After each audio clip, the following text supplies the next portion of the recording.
There are four components of respiration. Number one is breathing. So we want to look at respiratory volumes. The volume of air is how much you're going to inhale or exhale. So let's look at a table here. We're going to put time and milliliters in volume here. So we're going to use 1,000 milliliters, 2,000 milliliters, 3,000 milliliters, 4,000 milliliters, 5,000 milliliters. Okay, normally, whenever you inhale air, you'll have an inhalation and you have exhalation. You have inhalation and exhalation. This normal inhale and exhale is called tidal volume.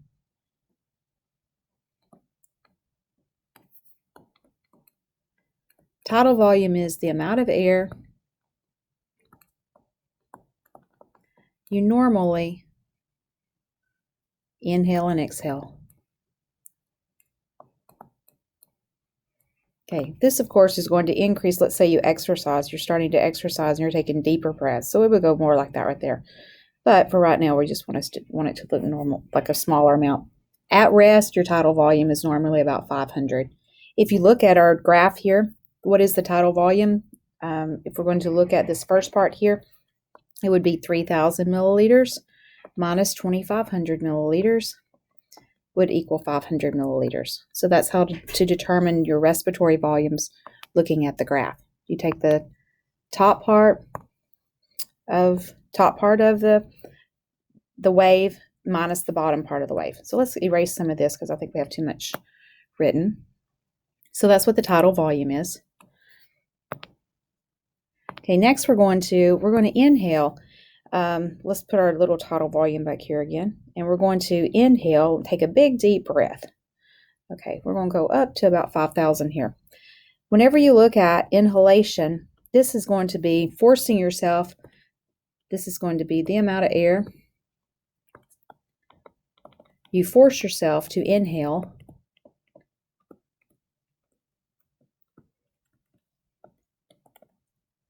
after a normal inhalation.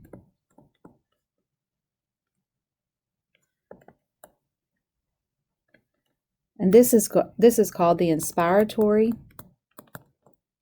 reserve volume.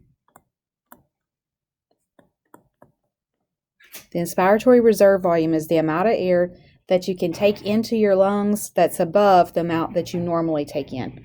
From our graph here, it is equal to about 5,000 milliliters minus 3,000 milliliters. So the inspiratory reserve volume, according to our graph, is 2,000 milliliters. Okay, for our purposes, we're going to again go back to our normal breathing. And erase some of this. Go back to our normal breathing with a normal inhalation, exhalation. We'll go down, inhale, exhale, inhale. Let's blow as much air out as we can.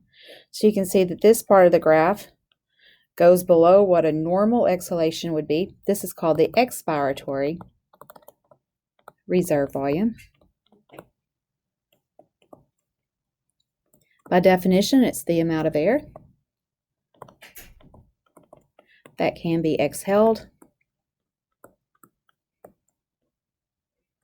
after a normal exhalation.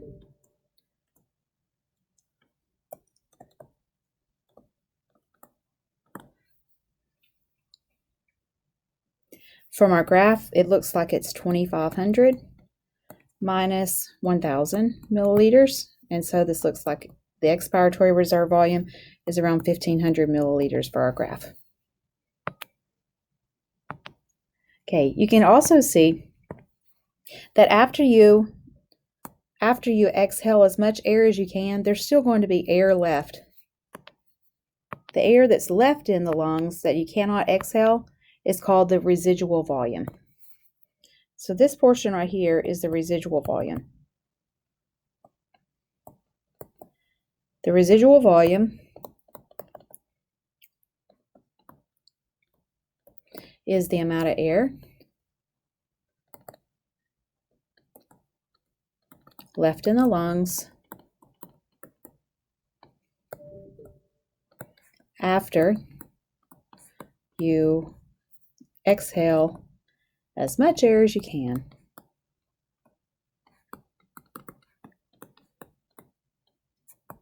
You could also say it's the amount of air left in the lungs after expiratory reserve volume has been removed. Okay, so then we want to look at something that's usually measured. The one that is usually measured that has to do with respiratory volumes is called the vital capacity. The vital capacity is going to take in account the tidal volume, the inspiratory reserve volume, and the expiratory reserve volume. You add all of those together, or you can look on your graph here. The vital capacity is equal to 5,000, because that's as much air as you can get, all the way down to 1,000. So the vital capacity for this graph is 4,000 milliliters. Okay, we also want to look and see what happens whenever you breathe with your diaphragm. Okay, whoops, let's erase all this. What happens when you breathe in reference to your diaphragm?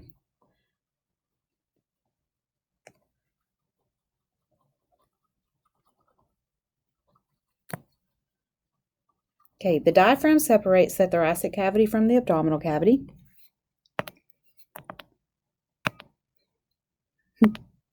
The diaphragm is going to be innervated by the phrenic nerve. So we have, let's write phrenic nerve. The diaphragm is a skeletal muscle. Let's draw this person here. Find where the diaphragm would be.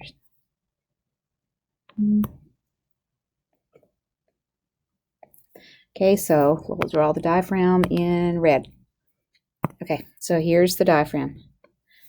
Okay, this is the diaphragm. You can see that it's kind of up here, like this right here.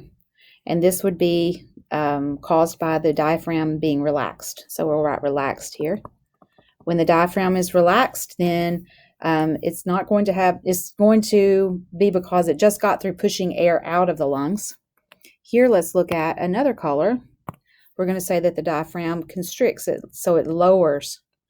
It's going to lower, so the diaphragm is constricted. That's really not a great picture about it showing constricted, but my point is this is going to increase the area of the thoracic cavity. When you increase the area of the thoracic cavity, that's going to decrease the pressure. If you decrease the pressure in the thoracic cavity, it's going to go down to about 758, especially for our purposes here, 758 millimeters of mercury. Atmospheric pressure is around 760 millimeters of mercury. Remember that everything moves from high pressure to low pressure. So whenever the diaphragm contracts, it lowers, it increases the area and decreases the pressure, and air is going to enter the lungs. You don't have to suck air into your lungs. Air is going to naturally enter the lungs because of the change in pressure.